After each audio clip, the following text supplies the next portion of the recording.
This is TalkLoudRadio.com.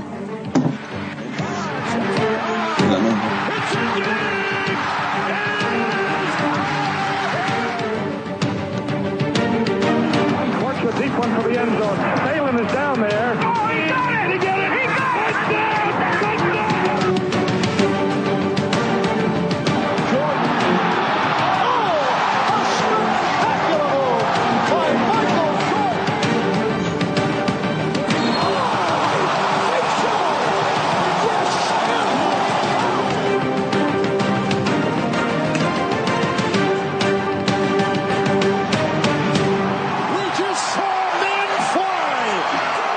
What is going on, guys? All right, welcome to episode 38 of the Armchair Fantasy Show. I'm your host, of course, Jeff Lambert. You can follow me on Twitter at JeffLambert77. Of course, we're presented by TalkLoudRadio.com. You can find us at all your major podcast networks. We are streaming live on Facebook every Tuesday and Friday night. And, of course, you can find us streaming in the Going for Two app. I'm here tonight with my co-host, as usual, Mr. Ryan Searfoss. How you doing tonight, man? Dude, fantastic. Ravens went out and put a beat down for the opener this year. Their offense isn't a laughingstock at the moment, so I'm gonna soak it in. I'm great. Good stuff. Yeah, your Ravens definitely look good. Unfortunately, my 49ers didn't look quite as well against the Vikings there, so I'm not quite as happy as you are. How was your fantasy teams this week? I mean, I know your Ravens did good, but how was your fantasy team? Majority of them were good. I had two ones that I was in the top three of scoring for and lost. So there was that. I tilted pretty hard on that one. But, yeah, other than that, everything went pretty good. Yeah, my fantasy day was not so great. I actually I think I won 3 out of my 10 leagues. I actually thought I was going to win only 2 out of 10, but Amari Cooper shit the bed last night, and so I ended up winning that one because I thought he'd get at least 4 points, but he didn't even get that. So I ended up winning that matchup. But yeah, then my main dynasty league that I care about the most, I lost on the Aaron Rodgers pass to Randall Cobb. Basically took me from being up 14 to being down 1. So that was definitely not good either. So I'm hoping to rebound this week and get some more victories. I did win in the Scott Fish Bowl though, so I'm happy about that. Me too. Yeah, my home dynasty league, what I care the most about, I had a 70-point win, so I was feeling real good. Oh, nice. Can't beat that. All right, man. Well, we got a lot to talk about, so let's go ahead and just jump right into it here. We got a couple of the big stories coming out of week 1 here. The biggest one probably being James Conner, who actually leads the league right now in rushing. What do you think of James Conner? You think he's legit?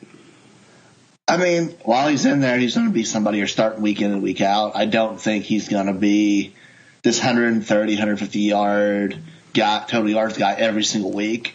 We saw them in bad weather conditions where tackling wasn't great against the Browns, who the story's still out if they're actually good or not, or if they've improved. So he's worth starting. He has to be rostered. I don't think there's any situations where he's not, but the jury's still out for me. So have you looked at your rankings yet for the week? Any idea where you're going to put Conner? Is he in the top 12? You think? I think he'll be sitting just outside of it, off the top of my head. I think they go to New Orleans this week, so we'll talk about that game a little bit later. But yeah, I haven't done my rankings yet. I'll probably look at them tomorrow. But I think I'm probably going to have him in the same area. Maybe he cracks the top 12. I'm not sure. I haven't looked at the matchups too in depth yet. But I think that Conner definitely needs to be owned. He needs to be started. I can't imagine a scenario unless you're in a dynasty where you happen to have like Dalvin Cook and Todd Gurley and a bunch of other top running backs where you're not starting James Conner. And that's, unfortunately I kind of passed on him in my league that I had Le'Veon Bell. I kind of thought Bell was going to come back. He didn't come back, and I got screwed out of that one. So yeah, I mean, listen, he has one of the clearer paths to starting. Yep. With Bell out. Definitely. All right, let's talk a little bit about some Andrew Luck here. His Colts ended up losing the game, but he threw 53 times. What do you think of Andrew Luck? You think he's back to a top-tier quarterback, or you think that it was just a game where he just had to throw a ton? I fully believe Andrew Luck's back to what he was, and him throwing a ton because they're not good is going to keep happening probably the entire year. It's not a talented defense. There's not much talent around him outside of T.Y. Hilton. So they're going to be playing from behind. He's going to throw the ball an absolute shit ton. I love Andrew Luck in fantasy. I think he's great. It's a shame what they're doing to him there.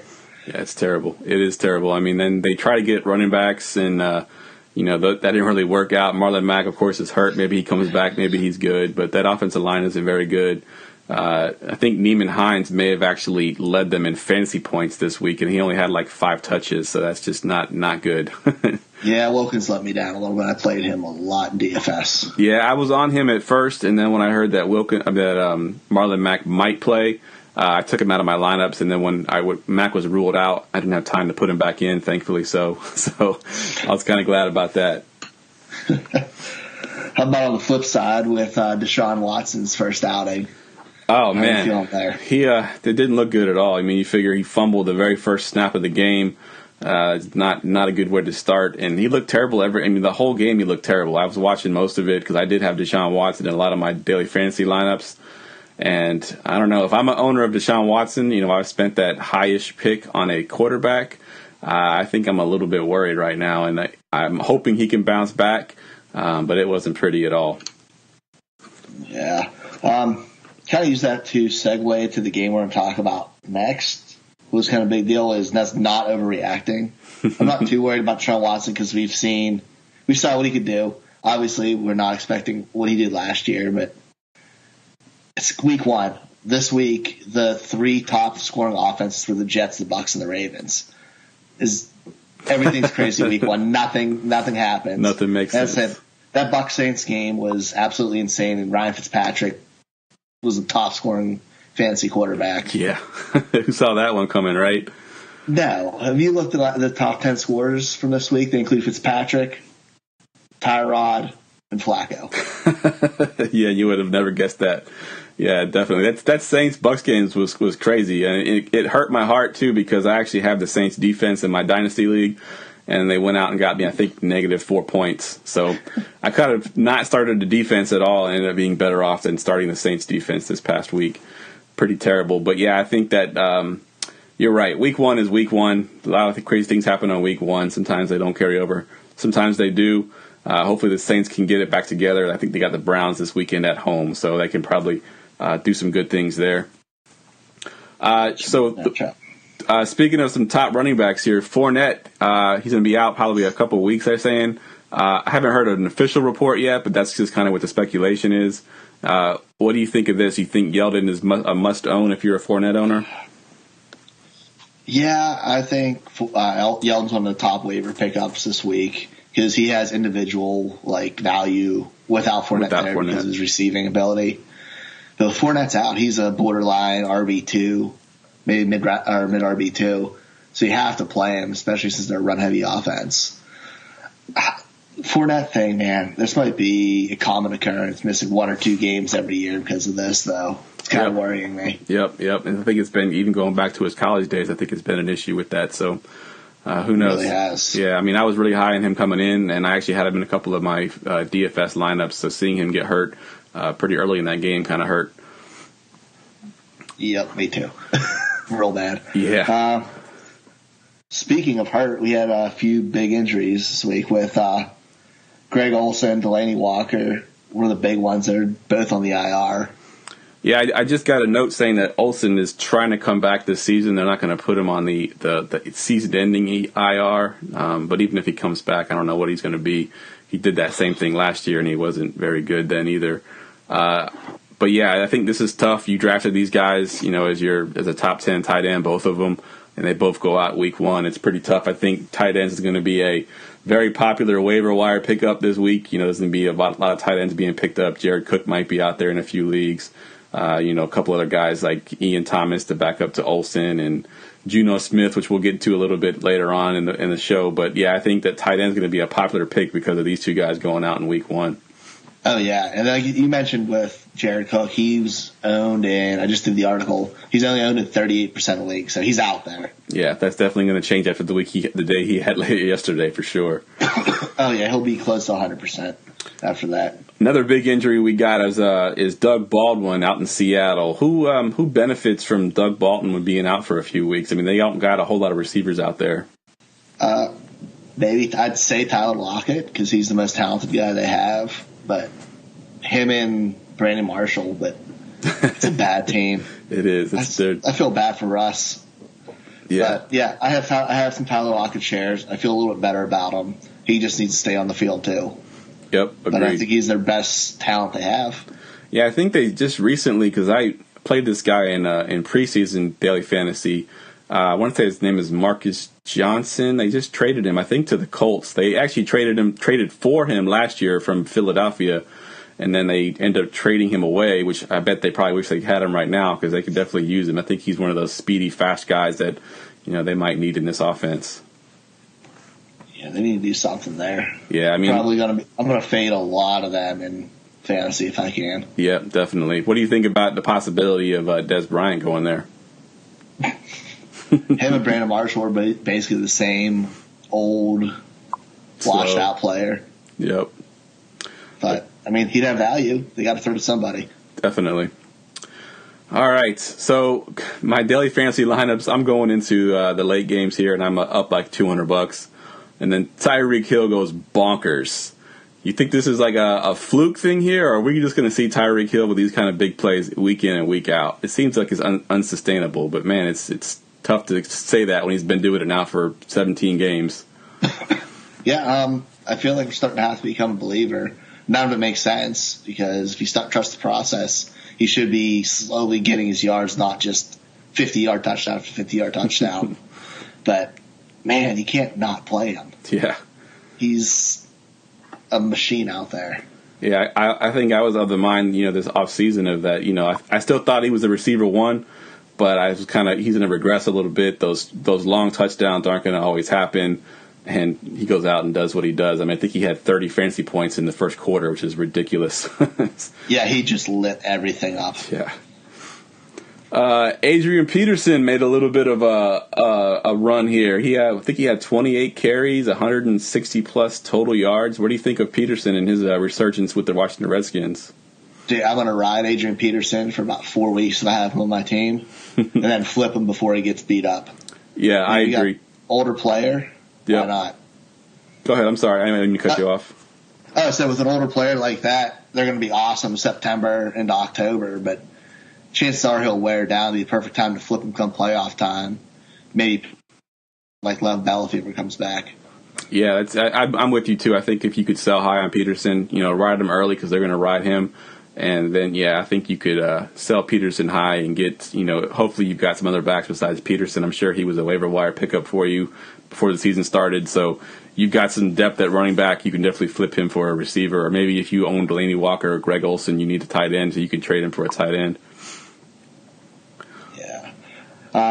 We had a little bit of a downturn from Christian McCaffrey this week. Do you think it's because all the talent there? Do you think they're regressing as a team, or do you think he'll go back to normal? I think he's going to go back. I mean, he had a bad game, and he still had, at least in my league, he had 13 fantasy points, and that's considered a bad game. He averaged 5 yards a carry still. I think what hurt him is that fumble at the goal line. The next time they got down there, they didn't want to trust him to give it to him. I think they gave it to the other running back down there. I think Cam Newton ended up running one in. So I think that fumble kind of hurt him a little bit. Had he gotten that fumble, if he had not fumbled that, at least, even if he hadn't just gotten the touchdown, if he had just not fumbled, I think he would have been even better off. But I think the volume and the usage is still there. I think he had 6 receptions. I think he led the team in both rushing yards and reception yards. So I think he'll still be fine. I think it was just a early game sort of jitters that sort of got that in his head. Yeah, he'll be fine. He'll be right around that back end RB1, front end RB2 range. He's going to get volume there. Definitely. All right, Aaron Rodgers, man. I don't know if you stayed up to watch that game. My wife's a Packers fan, and about halftime she's about falling asleep and she's hating life, and Rodgers is out, and he comes back in, of course, does what he does, brings him back, wins the game by 1 point. But he didn't look too healthy. You think there's any chance that he misses a couple games? Nah, dude, it's Aaron Rodgers. He'll be fine. He'll go out there. He'll be the best in the business. And I think he'll play through anything that's not serious. We've seen it a bunch of times. They probably had to force him out last year to try to get him healthy for this year. I'm not too worried about him. All right, fair enough. Then the last one I wanted to hit was probably one of the most excited was watching Sam Darnold, his pro debut on Monday night. Oh, thought he was absolutely fantastic. Yeah, that was insane because I actually had cut away from the game for a little bit, and I came back in the third quarter, and it's a blowout. And I'm like, what the hell happened? And here I am watching this blowout, and it seems like they're just running the clock out. And I realized it was only the third quarter. I'm like, holy crap! It's the end of the third quarter, and they're up whatever they were, 40 to whatever at that point. And I mean, that was just a ridiculous night for a rookie quarterback, especially the way after it started with the interception. Yeah, I mean, I thought the score I expected, but I expected with the Lions blowing them out because I thought they were one of the worst teams in the league. But it looks like Sam Darnold's not going to let that happen. Yeah, it was definitely impressive, and I was actually impressed too. And I added him in a bunch of leagues. And anybody that would ask me about sleepers, I was all over Quincy Enunwa. I knew if Darnold got the start, that he would be heavily involved in the offense because I watched him in camp a lot, and he was Darnold's favorite target in camp. And I knew it would carry over to the games, and it did just that. I think he had 10 targets, 6 receptions, and a touchdown. So if Enunwa's out there, I think he's another popular waiver wire ad as well. Yeah, he's probably one of my top guys I'm searching for this week. Definitely. And if you check out goingfor2.com, you can see my article with the rest of the waiver wire ads, which I'm sure we're going to hit on a couple of them, but figured to do a little self-promoting there. Yeah, definitely. Goingfor2.com. We released it today, his waiver wire pickups for the week. We've mentioned a few of them already. Let's go ahead and just mention a couple more here. I'll kind of give you the floor and talk about some of your pickups for the week. Kind of ones we hit already were T.J. Yeldon, Jared Cook, Jonnu Smith, who I think is going to be huge in Tennessee. Delaney Walker just was a target monster for the past few years. And the Titans tight ends had 10 targets this week in a terrible game. So Jonnu Smith should step right into that. And he's a freak athlete and way more athletic than Delaney was. He's a 92nd percentile spark athlete, so he should kill it for them. Nice. Other guys I'm grabbing are Austin Eckler. I think they finally found out a way to use him. He's available in like almost 90% of the leagues. Philip Lindsay was a weird one. Yeah, came out of nowhere. Now I thought it was going to be Devontae Booker with that second splitting the carries for them. And Lindsay had the exact same amount of carries and the exact same amount of yards as Royce Freeman at 1571. And he had 31 more yards receiving plus a touchdown. So he's some sort of an option. I'm not spending my whole fab budget on him, but I'd definitely throw something out there for him. Definitely. What about Philip Dorsett? He kind of had a big game there in New England. What do you think of Philip Dorsett? I actually played him in DFS this week. Nice call. He's across from Chris Hogan. He was listed on the depth chart as number 2. He's filling in the Brandon Cooks role from last year. He's not Brandon Cooks, but he's extremely fast and he can stretch the field. I mean, he had 7 targets, 66 yards, but he breaks one of those at that speed. It's a huge game. Yep. Good stuff. Anybody else you want to mention for any deeper leagues that you're looking at? The other ones I really had, we mentioned Newell. I have Ryan Grant up there, Geronimo Allison. They both have roles in their offense. I mean, number 3 receiver for the Packers is better than most teams' number 2s. And Ryan Grant had 9 targets for Indy. So if you follow the targets, you're going to get fantasy points. Definitely. What about Brandon Marshall? Any interest in Brandon Marshall? He had a touchdown, I believe, in his game. I mean, Brandon Marshall, I guess he has to be owned because, like I said, Baldwin's out. They got to throw it to somebody. They have to throw it to somebody. Him and Tyler Lockett. It's real ugly, but Russell Wilson somehow balls every week, every year. Yep. What do you think of that tight end there in Seattle that led them in the receiving yards? You think he's worth picking up? He was more of a blocking tight end. He came out of nowhere. I mean, I had his name typed up for the article, and I'm like, I was going to put just a disclaimer. Just watch him. Don't blow fab budget on him yet. It could have been a fluke. It was 3 catches for 100 and some yards. Yeah, he broke some, I think, 66-yard run. It was I agree. I think it was a fluke. I don't think he needs to be high in your waiver wires. I kind of like you mentioned, Jonnu Smith. I like Ian Thomas, the backup for Greg Olsen. I think that he'll be pretty decent. I want both of those guys over what's his name, Drizzy. Yes, Disley or Dizzle or something like that. Yeah, sounds like a rap name. Never heard of that guy before. It's a rap name. Yeah, I mean, you can't trust a guy. Will Disley. There you go. You can't trust a guy who had who's not getting volume even though they produce. Oh, and Eric Ebron's still on waiver wires, and everyone knows I love Eric Ebron. So grab him if he's out there. The only thing I'm a little worried about with Ebron, and I looked at the snaps for both those tight ends there. Doyle, I think, had like 50 snaps, and Ebron only had like 20 snaps. Granted, Ebron got the touchdown, so his stats look good in fantasy. But I'd be a little bit nervous with Ebron there because he's not much of a blocking tight end. If they need to run the ball or whatever, he's not going to be on the field most of the time. What do you think of that? I mean, no, he's not going to be on there running downs. He's just basically a big flex receiver. He's not going to be blocking. They're having him in the red zone because all the receivers are under 6 foot, and somebody has to catch the ball down there. Good point. So, yeah, he could be a touchdown machine this year. He could be kind of what Jimmy Graham was last year for the Seahawks, where from 20 to 20s, he didn't really do a whole lot. They got down in the red zone. It was Jimmy Graham time pretty much. Which be completely okay with. Definitely. All right, let's take a quick commercial break, and when we come back, we will go game-by-game previews, and we'll talk a little bit about Week 2. Cool. 3 shows, 1 podcast. The Talk Loud Radio podcast combines sports, nerds, and pop culture with the Pay Me No Mind Show. Just down-to-earth sports and entertainment. The Clash of the Nerds Let's Podcast Show. The latest movies and video games with a dash of comedy. And the Armchair Fantasy Show. 8. Sleep Fantasy Sports. Find Talk Loud Radio on all the major podcast services like iTunes and Stitcher at TalkLoudRadio.com and streaming on the Going for 2 app for iOS and Android. Talk Loud Radio, where sports, nerds, and pop culture collide. Do you need advice for your fantasy football team? How about your DraftKings or FanDuel lineup? Going42.com has you covered. Going42.com has exclusive content from some of the best fantasy writers in the industry, whose credentials include Bleacher Report, Fantasy Pros, and Fantasy Life. From advice columns to player ranks, Going42.com has it all. Sign up for our newsletter to have all of our content sent to your inbox. Start winning today. Visit Going42.com because no one remembers the extra point.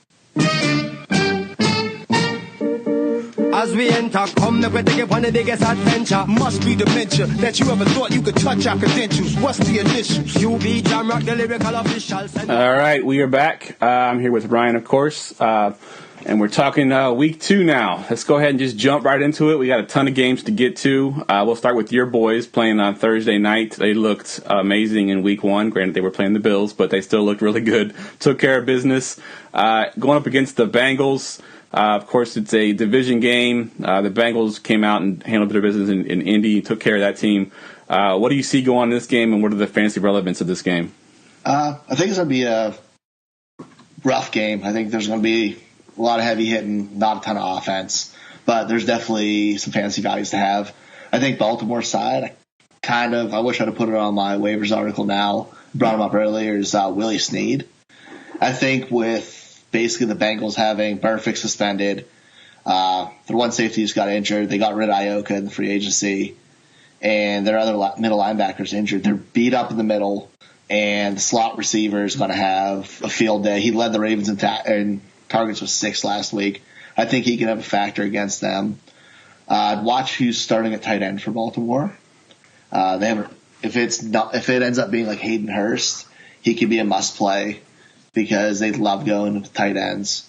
Bengals side, AJ Green is AJ Green. They might start him.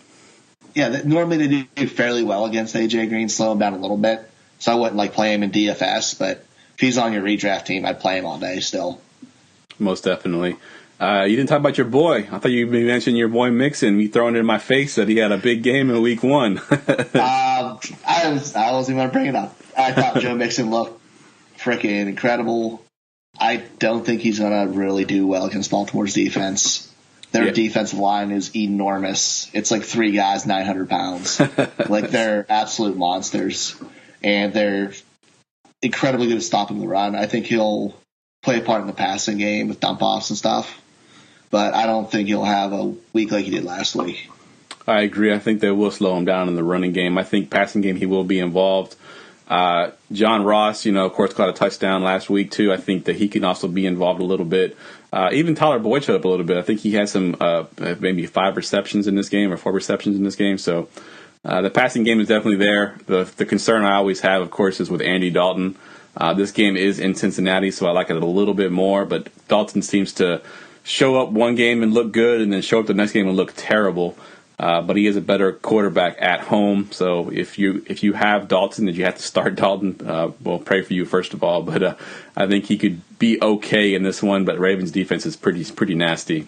Yeah, good call for us. Like number 2 receivers against Baltimore might do a little bit better. Whoever Brandon Carr is covering, because he tends to get roasted by those speed guys like that. Yep. And I doubt they're dumb enough to put AJ Green on, or put him on AJ Green. Yes, I hope not. Definitely. All right, next one we got is the Panthers at the Falcons. The Panthers got the win, but it was ugly. I think it was like 16-7 against the Dallas Cowboys. Falcons, of course, lost on Thursday night to the Eagles. What do you see in this game? Oh, God. I think there's going to be a ton of fantasy value. I don't think either defense is really going to show up that well. Falcons just lost 2 key members of their defense, so chances are it's going to be a high-scoring game, and they're going to have to throw a lot, and they gave Julio 19 targets last week. He's unbelievable, and they're just feeding him because they don't have much else. And he's the Panthers killer. I know I have a friend that's a big Panthers fan, and he hates when Julio Jones is playing against his team. I think the year they went 15-1, the Falcons didn't make the playoffs that year, but the one loss that the Panthers had was to the Falcons, and Julio Jones went bonkers in that game. So Julio Jones, I think, is primed for a huge game. I think Christian McCaffrey, with the injuries that the Falcons have, I think he has a bounce-back game as well. Cam Newton is Cam Newton. He's got the highest floor for a quarterback, I think, in the NFL, because he does just run the ball. They actually call plays for him to run the ball. So I think that Cam Newton will be fine. I'm a little worried about the pass catchers, though, with the Panthers. They didn't really look so good. He's not getting the ball to them. There's a little bit of chemistry that's not working out so well. What do you think of some of the pass catchers there? It's bad. I was looking at targets because I was going to bring up the rest of the guys in Atlanta who I thought was pretty bad to go with against Julio. Targets spread in Carolina, 0 for DJ Moore, 5 for Funchess, who had the most his way, 2 for Torrey Smith, 5 for Jarius Wright. I mean, it's ugly. That is ugly. I mean, Christian McCaffrey's the only guy who I'd really trust. Maybe Funchess for hope of a touchdown, but it's crazy. You can start Cam Newton and get so many points out of him, but the receivers are bullshit. Yeah, it's exactly. I made a trade for him in Dynasty because, I mean, it's crazy. If you asked anybody last year, ask any fan, how did Cam Newton do last year? And it was like, he had a bad season. He was off last year. He just wasn't good. He was the number 2 quarterback in fantasy last year to Russell Wilson. So it's ridiculous to think that he can be bad and still be good in fantasy. It's those runners, man. Definitely. They do it up for you. All right. Next one we got here is the Texans with Deshaun Watson, his disappointing opener, going up against the Titans, who might be without Mariota. What do you see happening in this game? I think it's a bounce-back game for the Texans. I don't think the Titans are very good. And I think we'll see what we wanted to see out of Watson. Have you seen if Fuller's playing this week? I haven't seen yet. They haven't announced if he's playing or not. I think he's still questionable at the moment. I think he's a bigger deal to that offense than we realized. I agree. Because he protects DeAndre Hopkins at least a little bit. Yep. Because that's a little scary without him there. Because who else do they really have? Pretty much nobody. I think Kiki Coty or whatever his name is was inactive. Bruce Ellington, I think, was the leading receiver besides DeAndre Hopkins there. And he played for us for a while, the 49ers, and he wasn't very good there. So I doubt he can be very good in Houston.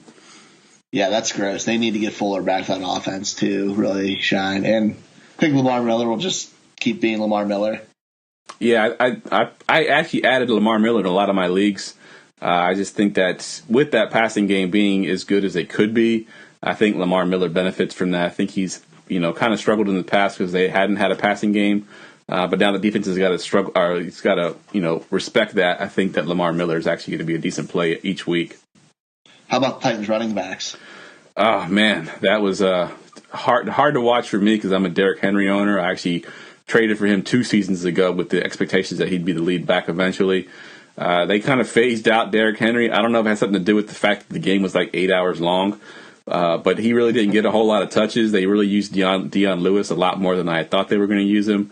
But I think it's going to end up being sort of a hot hand situation where if Henry may get the start, if he's looking good, he may continue to look good. But if he's struggling, they're going to put Dion Lewis in there.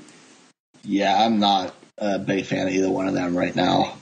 Actually, kind of that whole offense, other than Johnny Smith and hopefully Corey Davis. Yeah, Corey Davis, I wanted to bring him up too. I think he had like 13 targets, so he led the team obviously in targets.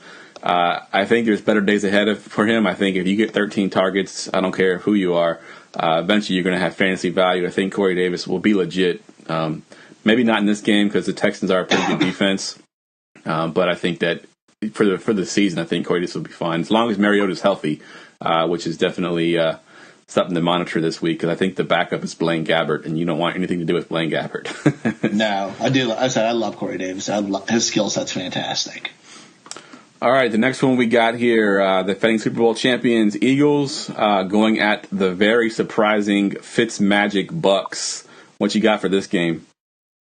I think it's going to kind of go back a little bit, brought back to earth for the Bucks.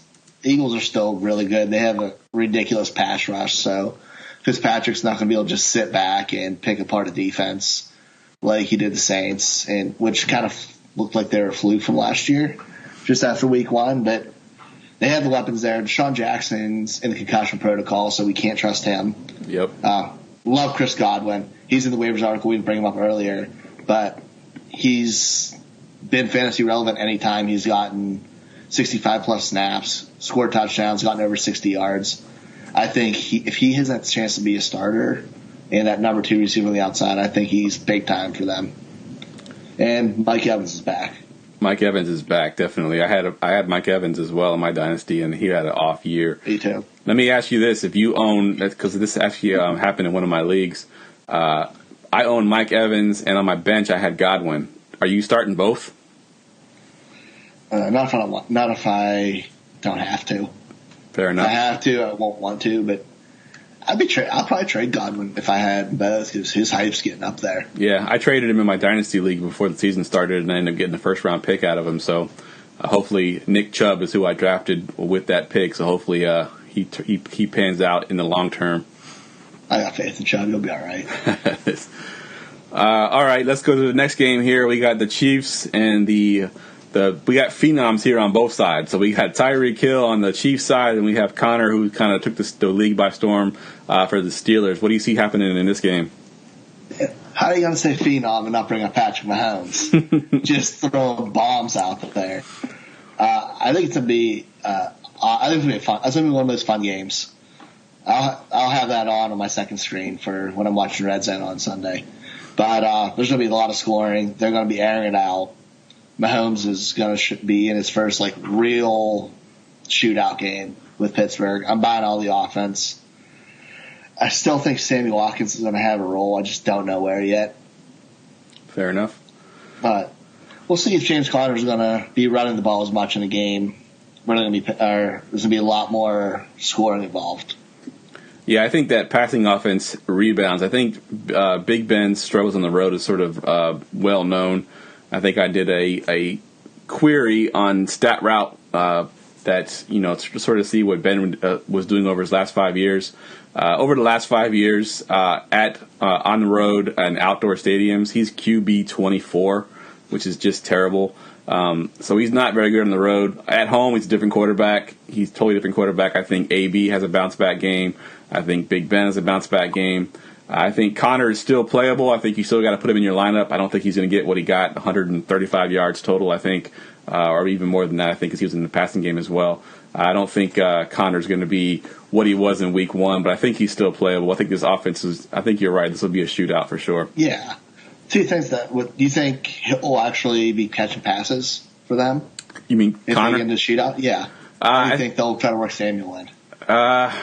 I hope they do because I actually have him in one of my leagues. But, I mean, he didn't even get anything in week 1 at all. So I'm a little nervous about that. I figured he'd seen something, but I don't think he even got on the field in week 1. So I'm a little bit nervous. Connor, I know his knock on him is that he can't catch passes, but the knock on Samuel. Now I'm trying to think of another running back that Jordan Howard. We haven't talked about him yet, but he caught a bunch of passes, and he's knocked as a non-catching running back as well. So if he can do it, I think Connor can probably do it as well. I guess we'll have to see what happens. And second thing, how ridiculous is it that you said Antonio Brown's going to have a bounce-back game, and he was still 10th in fantasy scoring? Yeah. Like, we expect that much out of him. It's absolutely ridiculous. Yeah, it is crazy. I hate them so much, but he's so damn good. He is really good. I think one year, he ended up as wide receiver 2, and they're like, oh, Antonio Brown's going to have a bounce-back season next year. I think, are you kidding me? He was wide receiver number 2. Come on. All right, let's go to the Dolphins and Jets game, which before the season started, you probably would have thought, man, this game is going to be an ugly game. No one's going to want to watch it. But with the Darnold sensation that he was on Monday night, this game has a little bit more interest. Of course, the Dolphins got a win in their first game. It took literally 8 hours or however long it was, longest game in NFL history. What do you see happening in this game? I think the Jets are going to throttle them. I do want to talk about Kenny Stills for the Dolphins. He blew it up. He had 34 fantasy points off 4 catches. He's a big play threat. He's the best offensive weapon they have. So I don't think he should be on anybody's waiver wires, but if he is, I think he's still available on like 40%. He needs to be got immediately. I regretted not starting my one league. It cost me a win. But the Dolphins are just not good, and the Jets looks like they have weapons. Crowell played good, who no one's brought up. He was a 100-yard rusher this week. Yep, had that long run at the end.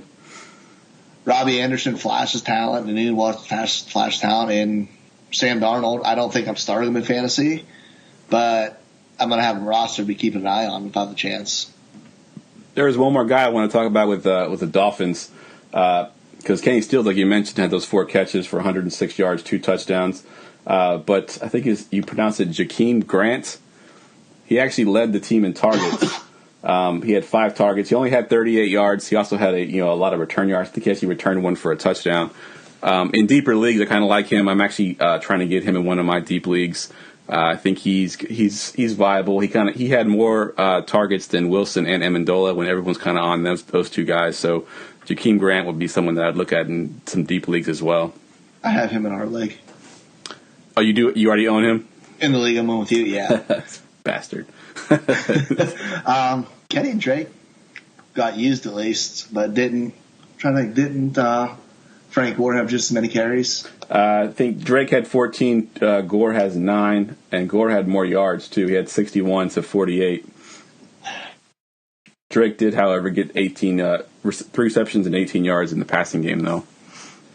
Yeah, I think Drake's what we think he is, just that low-end RB2 guy. Agreed. I think he'll have those weeks where he pops that big one and he ends up being a top 10 running back, but I think slot him in as a running back, too, for the season. Yeah, right around there. All right, go ahead. I'm sorry. So the next game we got on here are the Chargers and Bills. How many fantasy points do you think the Chargers are going to be getting here? Oh, my God. I mean, if the Ravens just put up, 48 points on them or whatever it was, the Chargers offense, at least on paper, is better than the Ravens offense. Keenan Allen's going to be a beast. I think Rivers is going to be a beast. Melvin Gordon is going to be a beast. I think this is going to be a blowout. I think this is going to be a game where the Bills just, in the first, second quarter, they're already out of the game. I will say on the Bills side of things, LaShawn McCoy, I think, will be more involved than he was this past week. I think there's going to be a lot more dump downs. I do think that the rookie quarterback there is going to get the start. I don't think they go back to Peterman again. I think 2 years in a row now they've benched him in the first game of the season. That can't be a good thing. So I think he gets the start. There'll be a lot more dump offs, maybe some easier screen plays for LaShawn McCoy to get more involved in this. Other than that, I don't think I want any Bills, and I don't even want LaShawn McCoy if I don't have to. If I can afford to not play him. Yeah, I have shares in my whole league, but his defense keyed on him. They basically just guarded him and nobody else, which probably every team should do this year. So yeah, he should be okay against the Chargers. I mean, he'll be you can't bench him, right? I can't see a scenario where he wouldn't be a starter for me, but I wouldn't be excited about it. And then Chargers, I think Keenan Allen's due for a bounce back. after dropping some balls, and Chargers should get their act together this week and see that high-powered offense Super Bowl contender people are looking for. And Tyrell Williams is another one who looked pretty decent for them, though, too. Yep. Like, he was targeted a lot. Yep. And Keenan Allen actually had a pretty good game, but he did have some key drops that could have made his day even better. But, yeah, I think Keenan Allen, he's a target monster. He's going to be Rivers' go-to guy in pretty much every situation. So Keenan Allen's definitely someone you're going to plug your lineup each week and not even think about it. Yeah, Austin Eckler, too, this week. I mean, if they're blowing them out, he might get even more carries. Yep, that's a good point. What we got next on the lineup? Next one we got is probably one of the better games of the day is the Vikings-Packers. Yeah, this looks like a good game. I'm a little worried about Rodgers' mobility in this one because this defense is nasty. So if I'm a Rodgers owner, I'm very nervous this week going into this game that he's not going to be able to do what he normally does, and that's run around and make plays. And that could affect his fantasy value. I think he's still going to be one of the top quarterbacks this week as long as he can stay on the field. The receivers, of course, with the Packers, they're all viable. Devontae Adams, Randall Cobb showed that he's still Randall Cobb as long as he can stay healthy. Geronimo Allison, he had a touchdown last week. I think he's definitely playable in some leagues. Running back situation is a little bit murky. I still don't want anything to do with it. I do think that if I'm going to start one of the other, either Ty Williams or Jamal Williams, Ty Montgomery or Jamal Williams, I think I want Ty because I think there's going to be someone involved in the passing game. I don't think Jamal Williams is going to get anything going in the run game. I think he's going to be pretty much bottled up. On the Vikings side of things, I think that game script kind of limited Dalvin Cook last week a little bit. I think that this week with this powered offense of the Packers, I think Dalvin Cook's going to be more involved. He's going to get the ball a lot more. I think Diggs and Thielen are going to be Diggs and Thielen, and I think Kirk Cousins could be a top 5 quarterback this week. Yeah, I like that a lot. I agree with everything on the Vikings side. I think they're all going to perform pretty well. I think they, outside of Adams for Green Bay this week, I don't have too much faith, and I'm still even a little murky on him with him probably getting Xavier Rhodes on him. Vikings defense is legit, and there's not one guy I'm going to trust. I'm going to play Aaron Rodgers. I don't know if there's a point of somebody I'd play over him. Like, I can't think. Would you play Cousins over him if you had them both on your team? No, I would think about it, but I think it comes down to it. This is what I've always kind of said when I have those kind of decisions, because you drafted Aaron Rodgers higher than you drafted Kirk Cousins, obviously. What would you be more pissed at? If you benched Aaron Rodgers and have him get 40 points, or would you be more pissed if you started Aaron Rodgers, have him get 12 points? I think I'd be more pissed if I benched him and he gets 40 points. That's why I start my studs and I'll be playing Aaron Rodgers. Yeah. I said, you can't bench him, but I'd still be a little bit nervous. I wouldn't go in there feeling really comfortable. Agreed.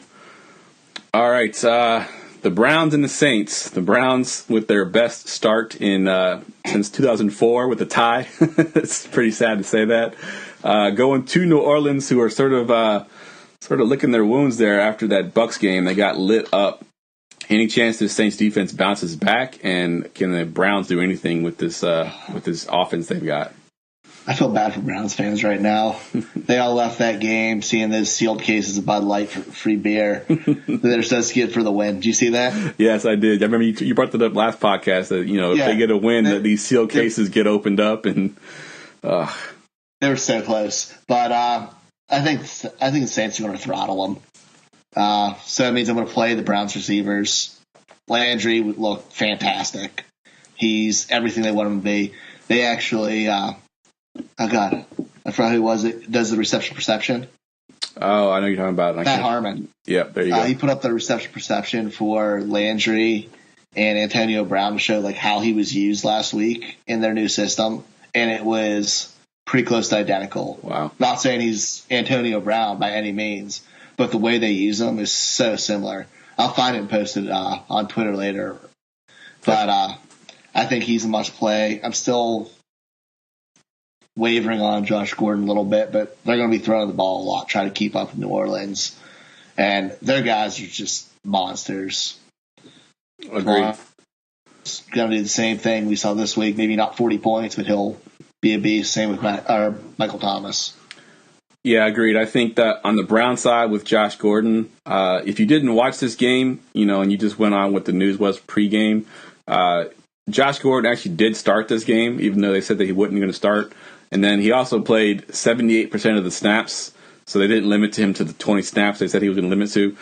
But he only had 3 targets, so he's on the field for the majority of the game. Only 3 targets makes me a little bit nervous to start Josh Gordon this week. I do think they want to get him more involved. It's probably a chemistry issue because he missed all of the camp, basically. So he's more of a, if you're playing DFS, a high upside sort of flyer. But if I'm playing in a league, a season-long league, and I can afford to start somebody else, I am. On the Saints side, I mean, you're starting everybody, I think. I think Kamara is definitely viable. Drew Brees is viable. Mike Thomas. I know I had a call last week on my DFS show on Friday that I wanted Tre'Quan Smith to do something. Unfortunately, he didn't get to start. I think some guy I'd never even heard of got to start in a slot. Apparently, Tre'Quan Smith is the immediate backup to Ted Ginn. So as long as Ted Ginn is doing what he did this past week, Tre'Quan Smith may not see the field. I love Tre'Quan Smith. I hope he can get on the field. But, this week I don't think I'm going to be plugging him in any of my lines for sure. But, yeah, I think this is going to be a game that's just not going to be close. I think the Saints blow them out. And the only thing you're worried about here is if in the fourth quarter it's a blowout, Brees and Kamara and Mike Thomas are all sitting on the bench. Yeah. All right, we're on to the 4 o'clock games now. We're going to start with your boys. How about the Lions and 49ers? Do you guys have a bounce back game? I think bounce back. I think we do have a bounce back game here with the Lions coming into our house. We've always been a better team at home than we are on the road. And honestly, I watched that Vikings game, and yes, we played pretty badly, but we could have been so much better off. I think Alfred Morris fumbled on the 1-yard line. He gets that touchdown. It's a different story. Pierre Garçon dropped a touchdown. He catches that. It's a different story. George Kittle almost caught that long bomb pass that would have been a touchdown as well. That changes the game. Unfortunately, those plays all went in favor of the Vikings, so this game became very ugly and very one-sided. But I think we do have a bounce-back game. I do think Breida gets used a little bit more. I think he was more effective overall than Alfred Morris was. But still a share, sharing carries there. I want no part of either one of those guys. On the Lions side of things, that defense looked terrible against the Jets. So if you own the Lions defense, I'm hesitant to play them. On the offensive side of the ball, other than Stafford, they actually had pretty good games as far as the receivers go. Golladay was good. I think I would even be okay starting Golladay this week if I had to. He looked really good. Tate, he's getting the volume. You got to start Tate. And then out of that backfield, I think I'm starting nobody in that backfield. I think Kerryon Johnson, of course, the rookie there, he only had, I think, 6 carries. LeGarrette Blount did hurt his knee. If he misses his game, maybe Johnson sees some more touches. He actually looked like the better back. For some reason, they kept giving the ball to Blount anyway. And then I think the leading person in touches was Theo Riddick, who I think he had like 35 total yards. So he obviously didn't light it up either. But I think if I had to start one of those guys, it's still going to be Kerryon Johnson. Yeah, Theo Riddick's going to be – he's that guy you start later in the season. You have, like, everybody on bye. George Kittle's an absolute stud, though, for the 49ers. He's what stood up the most for me to them. Definitely. I have a lot of shares. He looked great. He could be that guy, I think, stopping that jump, make the next jump into that right behind the top tier. I agree, I think. And he's a lot faster than I thought he was. When I was watching him, in this game, I was like, man, this guy can really move. And that, like I said, that one catch was just one thing. And granted, it would have been a pretty crazy good catch. It was like over his head. He could barely see the ball. But if he catches that, he has a whole different fantasy game. I think he still was pretty good in fantasy, but he catches that, it's going to be, he's a top tight end for sure. He had 90 yards, right? He did really well there. Yep, definitely. And he was getting peppered with targets the whole game. And we talk about his athleticism. I just looked his percentile for tight ends. He ran a 4.52, so he was moving for somebody that big. Yes, definitely. And then, of course, Marquise Goodwin, he's questionable with a thigh bruise. I think it's probably more towards probable, but they don't do probable designations anymore in the NFL. So I think he plays. I think he has a bounce-back game. I don't think he's going to be, a top receiver this week, but I think he does play. So if you have him in your lineups, you can go ahead and start him with confidence. Next game we got are the Cardinals and the Rams. Well, DJ didn't look so good in week 1. Redskins kind of shut him down a little bit. And in this game, the Rams are a better defense. I'd be a little bit worried about that. I do think they find a way to give him the ball, though. I think he gets the volume. Obviously, if you have him, you're starting him. There's no way you're putting him on your bench. But I will be a little bit nervous with him in my lineup. Receivers for the Cardinals, the only one I want to start is Fitzgerald. Both Chad Williams and Kurt what's his name's escaping me right now. Christian Kirk. Yeah, he neither one of those did well. I think they had one catch between them. So I don't want no part of any pass catchers unless they're Larry Fitzgerald. And quarterback, same thing. I'm not starting anybody there for the Cardinals. On the Rams side, it's pretty much usual suspects. Todd Gurley. You're probably starting Goff if you got him. You're starting. I can't think of his name right now. It's drawing a blank. The receiver. Oh, you're talking about Brandon Cooks? Brandon Cooks, thank you. I kept wanting to say Sammy Watkins, and it was messing me up in my head. You're probably starting Brandon Cooks. You might be starting Kupp and Robert Woods as well, but those guys are a little bit lower on the totem pole. But, yeah, I think it's usual suspects. You're starting those guys if you own them. Dude, they spread it out so well. Their targets went Cooks 8, Woods 9, Kupp 9. Yep. So I don't think they're ever have one game where a guy's going to get a ton of looks, but those kind of numbers are worth starting for all of them. Yep. And Kupp's decent in the red zone. Cooks can break any play, and so can Woods. So I think they're all good fantasy, reliable options. None are worse than flex. Definitely. I think Cooks actually drew 2 long pass interferences in this game, too, in the game against the Raiders. If he had caught those passes, his day would have been humongous. Yeah, I love Brandon Cooks. All right, Patriots and Jags. This is sort of a rematch of last year's playoff game. Patriots, Gronkowski was a beast last week. I think he led the team in every category possible. And then the Jags, the Jags kind of struggled a little bit. I think they ended up winning that game, but it wasn't pretty. What do you see about this game here? Fantasy-wise, I like Yeldon. And for the Patriots, it's so hard because I know Brady's going to beat Tom Brady. I know he's not going to get shut out, but if you look at the matchups, who's he going to be thrown at to? Gronk. Other than Gronk, I mean, Hogan's going to is probably going to have Ramsey on him. Dorsett's going to have Bouye on him, who's just as good. So I just don't see that. I can't start any of them in fantasy, but I know I'm going to be starting Brady, and I know Brady will put up numbers, and probably James White will get a ton of targets again. So I'd start him in the flex, and then the Jags, probably Yeldon. I might take a flyer on Bortles. Okay. What about Keelan Cole or D.D. Westbrook? I still don't trust any of the receivers. Agreed. It's too up in the air with them still. Yeah, I think honestly, if I'm starting one, I want D.D. Westbrook just for the big playability. I think that he got a good amount of targets in this game. I think Keelan Cole led him in targets, but I think D.D. Westbrook was right behind him, and he has more big playability, I think, than Keelan Cole does. So if I have to start one, I'm starting D.D. Westbrook. On the Patriots side, yeah, obviously you're starting Brady, you're starting Gronk. Receiver, I was high on Hogan coming in. I think Hogan will still be fine in this game.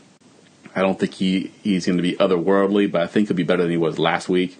But you're right, he will have Ramsey on him, so that limits him a little bit. But I think they'll find a way to give him the ball. James White is definitely a good play. Everyone came into last week thinking to be Burkhead. It ended up being James White with a bigger game, so I think James White will continue that role. And then I'm interested to see if they use Sonny Michel at all. I think that he's been practicing. They think he might play this week. I don't know if that Belichick will give him the start or not, but I think that he could definitely see a few snaps in this game. I'd be kind of curious to see what he does. Yeah, I actually want to do this as a research thing, just thinking of it. I want to see James White's touches in close games. Because I feel like anytime the Patriots are in a battle or a game where it matters the most, that's who they have in. Yep, they trust him. That's why. I think they've had him there for a while. Bill trusts him. And that's, I think that's who they go with when they need that. The next one we got here is the Raiders at the Broncos. It's the last of the 4 o'clock games. Raiders have a bounce-back game here, or you think that Broncos defense shuts them down? I think the Broncos defense actually shuts them down. I mean, is it too early to say the Raiders suck? No. They're going to be competing with the Bills for the worst team in the league.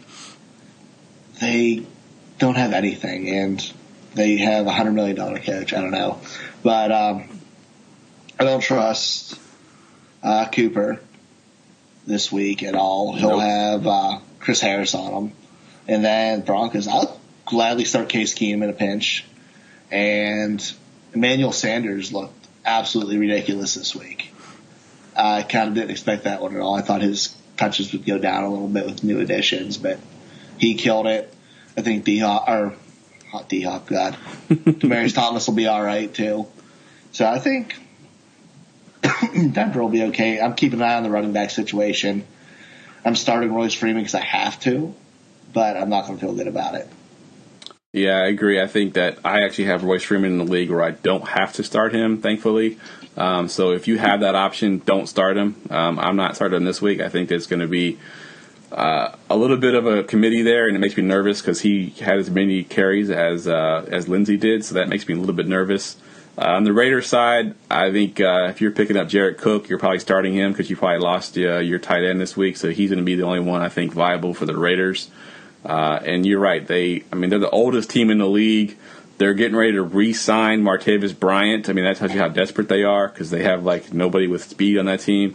So it's a mess right now, and I feel bad for the Raiders, but they're in a rebuilding process. And this was kind of the plan, I think. I think it was just to start fresh, clean everybody out, be terrible for a while, get some first-round picks, and be good to go. How are you going to rebuild and have the oldest team in the league? Like, you should have a young team. I think what they were trying to do with this, I think Gruden wanted some guys so that they can sort of compete as he sort of stacked draft picks for the future. But they're not being able to compete. I mean, Derek Carr looked terrible this past week, and he looked terrible last year. So maybe terrible is his sort of forte. Maybe the guy we saw in his rookie season isn't the right guy. Yeah, and then Marshawn had one great run. Everyone thought he was back, and then he just faded off into oblivion. Yep. Next game we got on the slate is division rivals, Giants at Cowboys. Giants at Cowboys. Of course, this is going to feature Ezekiel Elliott, Saquon Barkley. Obviously, starting both of those guys. I think Saquon Barkley showed what he can do with that 66-yard run or whatever it was. I think Ezekiel Elliott has a bounce-back game. I put his stat up on Twitter today. Like, Ezekiel Elliott, I think, has the fifth most fantasy points in primetime games over the last 3 years. So you're starting Ezekiel Elliott, obviously. On the other side, with the receivers, obviously Odell Beckham starting. Evan Ingram, I think you're still starting him. He had a pretty awful game last week, but it wasn't his fault. It was more Eli Manning's fault. He did have one catch that was called back on a penalty.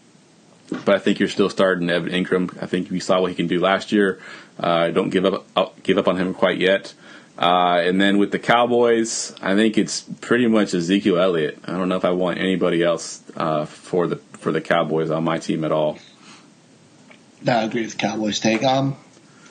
The one thing with Barkley that kind of stood out, all these players always been getting every fast running back gets these comparisons to Jamal Charles. And it's never been with Barkley because he's a bigger guy like that. But he has that frustrating running style where he's going to get stuffed, and then breaks that 68-yard play like he did. I think that's going to be the status quo for him. I think he's going to perform, be great, but I don't think it's going to be consistently plodding around like you're going to see some of the other top-tier backs. Agreed. Like he would a Zeke. And then Odell Beckham's just unworldly. He's fully back from that injury. He put the bricks on Jalen Ramsey. I went and rewatched every catch he had just to see if it wasn't Ramsey on him. But no, he was beating the best corner in the league. I think he'll be the top. It's previewed our rankings. He's going to be my top receiver this week. Oh, wow. Big stuff there. All right, the Monday night game doesn't look so appealing right now, I don't think, with the Seahawks at the Bears. It's not really – I think they probably thought this would be a top-billing game, but the Bears didn't look so good last week. They looked good in the first half. Then they went, ultra-conservative. And the Seahawks, as we mentioned earlier, they're pretty terrible. They got the win last week, but it wasn't pretty. What do you see in this game? We talked about Seahawks receivers already, so I don't really want to bring up that dumpster fire again. But Chris Carson looked good. They didn't give him enough carries, but he looked really good when he did. And Pete Carroll went and said this week that he definitely played like the lead back after watching the film, and he's going to get him more involved. So I'm actually kind of excited about him there. And I think Chicago's going to be all right this week. They'll probably put up some serious amount of points in Seattle. Allen Robinson got targets, so he should be good. I'm very curious about Trey Burton because he got thrown at a lot of times and did nothing with it. So either it's not what we expected out of him or something's missing. Did you see they had the picture? He just missed them. Sorry, you cut off. What'd you say? There was a picture going around, like a frozen game film of Burton wide open in the end zone, like no one within 10 yards of him either side. And right in front of Trubisky, and he threw an incomplete pass elsewhere.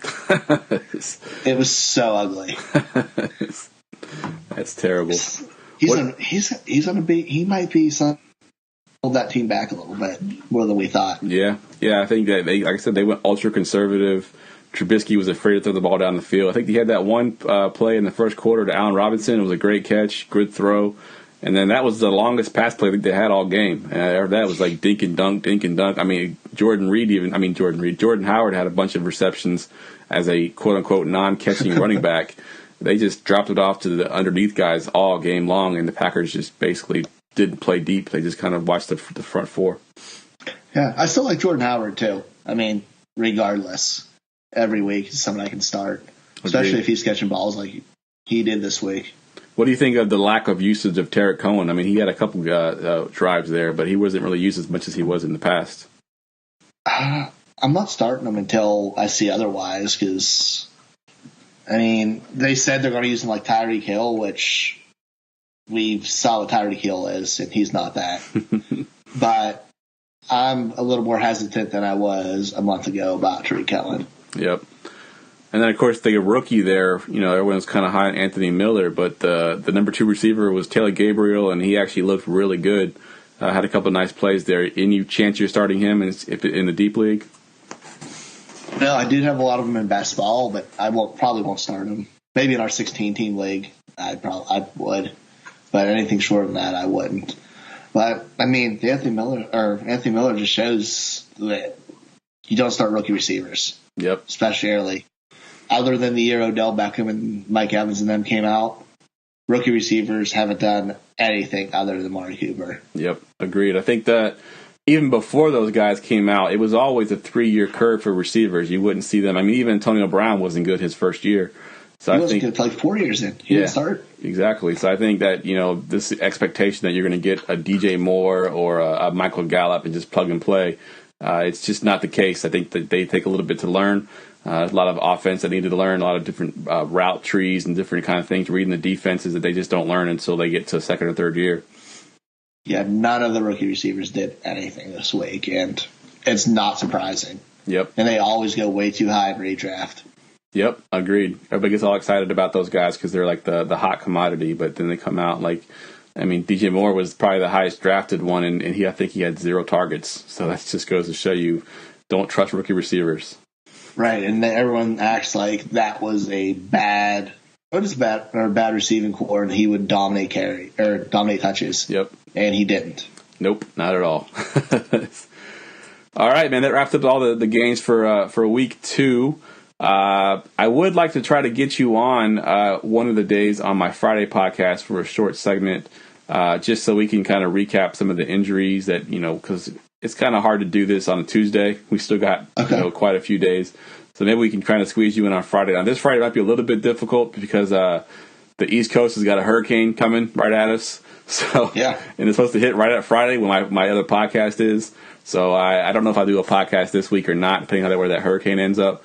But, yeah, I think if we can try to get you on, even for just a short segment, to sort of recap some of the bigger injuries and things that we'll know more of on Friday.